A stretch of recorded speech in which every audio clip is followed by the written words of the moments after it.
नमस्कार दोस्तों, क्या आप जानते हैं एनजीओ और सोशल एंटिटी में क्या अंतर है? बहुत सारे क्वेरी आती है, बताया पूछा भी है कि सर एनजीओ और सोशल एंटिटी एक ही चीज होती है।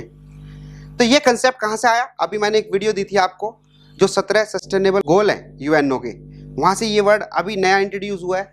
सोशल एंटिटी में और एनजीओ में क्या डिफरेंस है, और दोनों के जब मैंने आपको बताया था कि सोशल स्टॉक एक्सचेंज पे अब एनजीओ रजिस्टर्ड होंगी, है ना, तो वहां पे इन दोनों का डिफरेंस जानना मोस्ट इंपॉर्टेंट हो जाता है, क्योंकि दोनों के लिए अलग अलग प्रोविजंस हैं।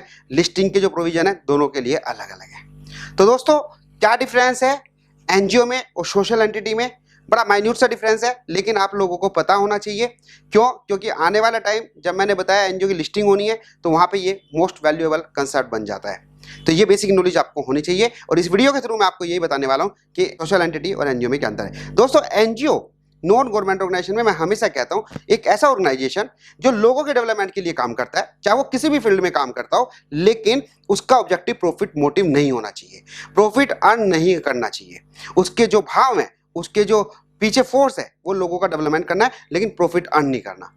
क्वेश्चन ये क्रिएट होता है कि जो एनजीओ कुछ वर्क करती है, जैसे हॉस्पिटल है एनजीओ में चल सकते हैं, एजुकेशन है एनजीओ में चल सकते हैं, तो वहां पे गवर्नमेंट का ये है कि वो फीस तो चार्ज करते हैं ना, लेकिन दोस्तों प्रॉफिट मोटिव के लिए नहीं, वो कॉस्ट टू कॉस्ट रिकवर करने के लिए करते हैं, तो वो कर सकते हैं, है ना। तो एनजीओ में आप प्रॉफिट अर्न नहीं करेंगे, ये एक कंडीशन होती है। अब आते हैं सोशल एंटिटी क्या होती है। सोशल एंटिटी भी एनजीओ जैसी नजर आती है, लेकिन माइन्यूट डिफरेंस क्या है दोस्तों? सोशल एंटिटी में वो एंटिटी कवर होती है जिनका ऑब्जेक्टिव प्रॉफिट मोटिव तो है, वो प्रॉफिट अर्न कर सकते हैं, लेकिन एक कंडीशन इंपॉर्टेंट ये है कि उस प्रॉफिट को वो डिस्ट्रीब्यूट नहीं कर सकते, उस प्रॉफिट को यूज नहीं कर सकते for the purpose of benefit of the owner.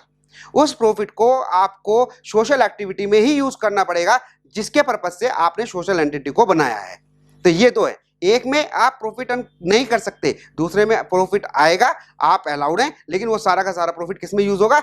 Social activity में, जिस ऑब्जेक्टिव के लिए आपने ये बनाया है। जब भी कोई एनजीओ लिस्टिंग के लिए जाएगी, तब आप देखना दोनों के रूल रेगुलेशन अलग होंगे, और इस कंसेप्ट को जानने के लिए मोस्ट इंपोर्टेंट रोल अदा होगा कि भाई आपकी जो ऑर्गेनाइजेशन हो एनजीओ है या सोशल एंटिटी है। तो थैंक यू दोस्तों, मुझे उम्मीद है कि आपको इन्फॉर्मेशन यूजफुल रही होगी। चैनल को सब्सक्राइब कर लेना, फिर नई वीडियो नए मैटर के साथ। Thank you so much.